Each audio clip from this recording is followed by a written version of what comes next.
massive FOMO, which I did not expect to love. Talons and claws. Hello, I'm Beth Joey and welcome back to my YouTube channel. If you're new here, welcome.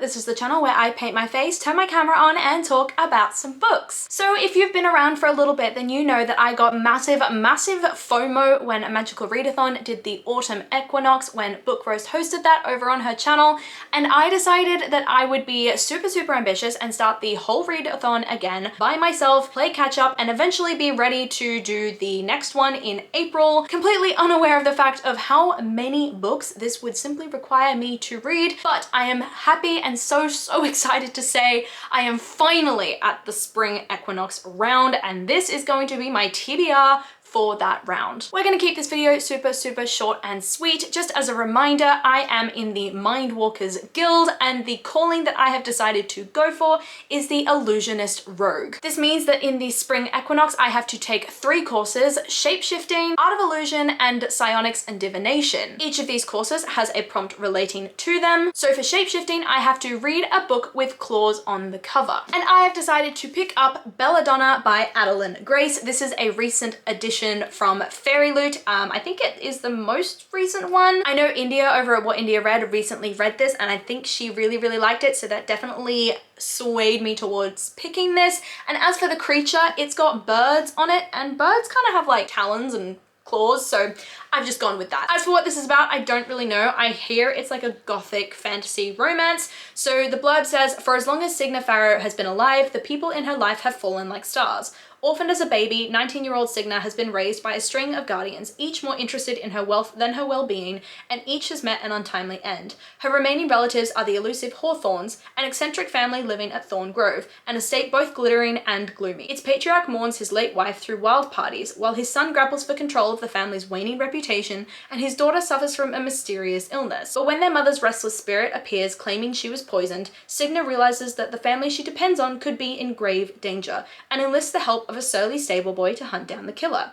Signa's best chance of uncovering the murderer, though, is an alliance with Death himself, a fascinating, dangerous shadow who has never been far from her side. Though he's made her life a living hell, Death shows Signa that their growing connection may be more powerful and more irresistible than she ever dared imagine.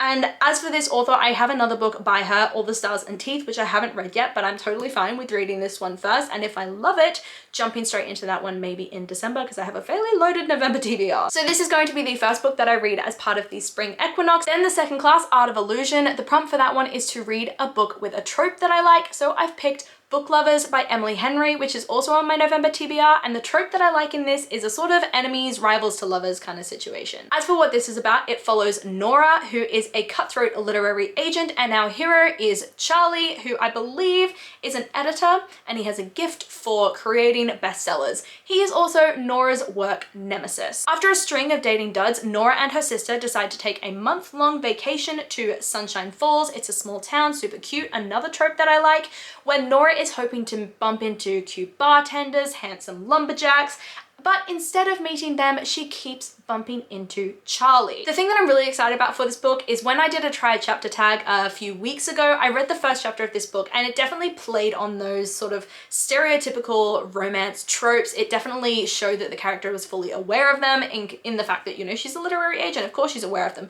and she would make jokes about them, and I really loved that. I found that really charming. And then for the last course, Psionics and Divination, I have to pick a book set in the future. So I've decided to pick up the second book in the Scythe series, which is Thunderhead by Neil Shusterman, and I'm pretty sure this is set in a sort of future dystopia. So the Scythe series, if you don't already know, is a series by Neil Shusterman, which I did not expect to love, but am absolutely loving at the moment. And it's set in a world where humans have essentially defeated death, which led to the creation of the Scythedom, which are a group of people that randomly select individuals in the population to glean or essentially kill in order to sort of maintain and control population numbers and not let things get too out of hand. We follow Citra and Rowan, who are 2 individuals who are taken taken on by Scythe Faraday as his apprentices, only to find out that each scythe is only really allowed to have one apprentice. So after the end of their apprenticeship, one of them will be forced to glean the other. So they kind of have to compete against each other during this apprenticeship. Then one day, Scythe Faraday mysteriously goes missing, and these two apprentices end up with different scythes as their mentors,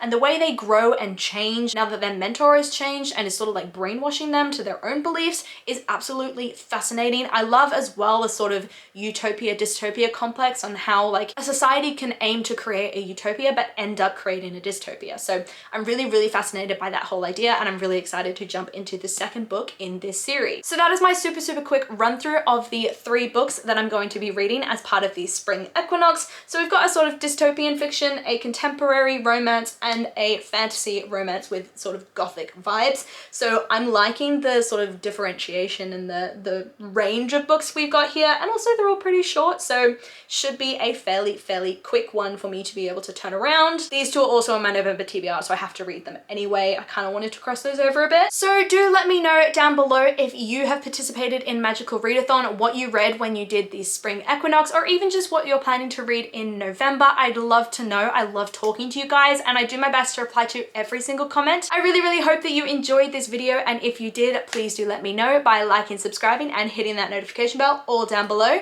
It is a super, super easy way to help my channel grow, and I will see you lovely people in my next video. Bye!